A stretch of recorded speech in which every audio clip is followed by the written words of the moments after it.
하나님께서 우리 삶 가운데 어떤 어려움을 허락하시고 고난, 시련, 고통을 허락하시는 이유는 우리를 사랑하시기 때문입니다. 그 하나님의 사랑 안에는 여러 가지가 포함되어 있습니다. 축복, 보호하심, 인도하심 등등 이 모든 것을 하나님은 우리에게 주시고자 베푸시고자 하시기에 어떤 어려움과 고난과 고통을 허락하시는 것입니다.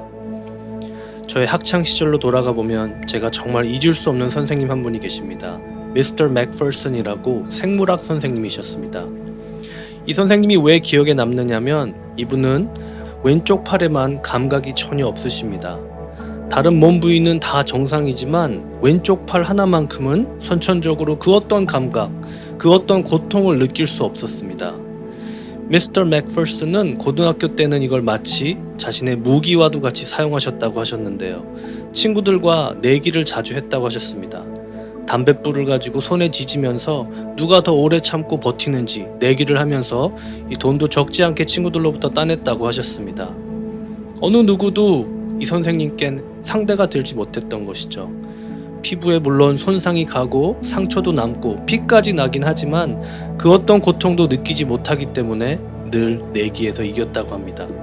이런 부분을 놓고 미스터 맥퍼슨은 늘 쿨하게 여기면서 친구들 앞에서 자랑도 많이 했지만 어느 날 하루는 미스터 맥퍼슨이 캠핑을 가게 됐던 날이 있었습니다. 그 캠핑장에서 친구들과 밤에 캠프파이어를 하게 되는데요. 그 모닥불 곁에 앉아 모두 함께 마시멜로를 구워 먹었다고 합니다. 이때도 미스터 맥퍼슨은 자신의 왼팔에 그 뜨거운 마시멜로를 얹어 놓기도 하고 그게 팔 위에서 녹아내릴 때까지 불 가까이 서 있기도 하면서 친구들에게 구경거리 또는 자랑거리로 삼곤 하셨다고 합니다. 그날 이제 다들 재밌게 놀고 캠핑장에서 잠을 자게 되는데요.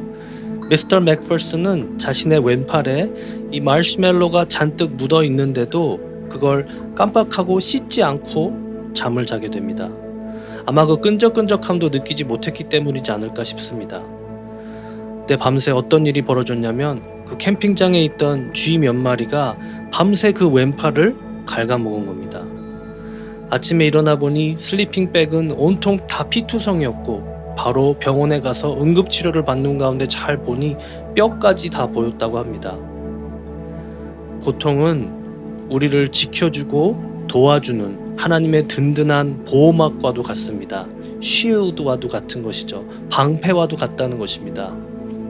내가 더 크게 잘못되지 않도록, 내가 더 크게 엇나가지 않도록, 내가 더 크게 망가지지 않도록, 내가 더 이상 이탈하고 멀어지지 않도록 나를 잡아주는 하나님의 사랑의 보호막과도 같은 것입니다. 하지만 오늘날 우린 많은 경우 이 고통이 빨리 가시기만을 바랍니다. 우리가 하나님께 기도하길 God, please take this pain away. 하나님 제발 이 고통 좀, 제발 이 어려움 좀 그치게 해주세요. 거둬가 주세요. 라고 그 어느 때보다 간절히 기도하곤 합니다.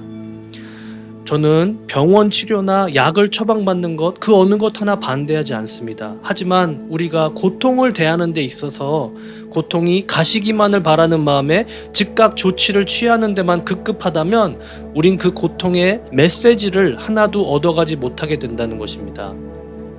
달리 말하자면 우린 그 어떤 보호막의 효과를 보지 못하게 된다는 것입니다.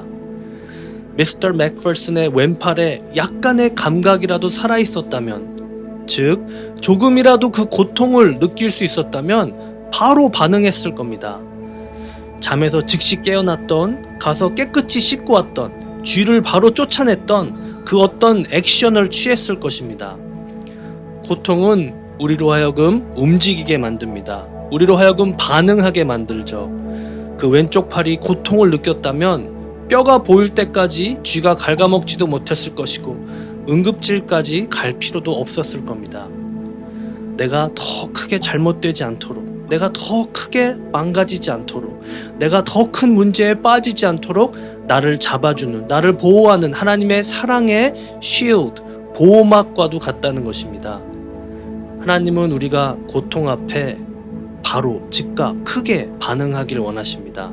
하지만 그 무엇보다도 하나님 앞에 반응하길 원하시는 것이죠. 하나님을 더 크게, 더 가까이, 더 많이, 더 깊게 더 친밀히 만나길 원하십니다. 어떤 사람은 약간의 고통에도 즉각 반응하고 어떤 사람은 웬만한 고통에도 반응하지 않습니다. 그 고통의 강도는 우리가 정하는 겁니다.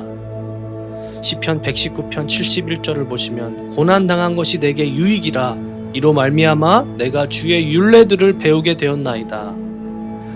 고통은 하나님께로 인도하는 지름길이기도 하지만 동시에 가장 험한 길이기도 합니다. 이사야서를 보시면 큰 고통에 대해 언급하고 있습니다. 보옵소서 내게 큰 고통을 더하신 것은 내게 평안을 주려 하심이라. 주께서 내 영혼을 사랑하사 멸망의 구덩이에서 건지셨고 내 모든 죄를 주의 등 뒤에 던지셨나이다.